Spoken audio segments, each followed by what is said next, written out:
Now, what's really cool to know, though, is that having a pet bearded dragon was rewarded because they can be very social creatures, and you can wear them as an accessory. I had one when I was about 5 years old. It was the 90s, so a very different time. But I would bring this thing everywhere with me, okay? I would bring it to the movies. I would put them in my coat and zip them up like this. Nobody knew I had them.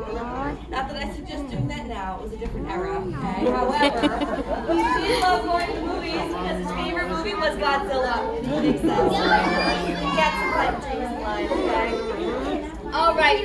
Now we are going to move on, but remember, friends, if you do decide to get a bearded dragon, you do have to go to the store and get them insects every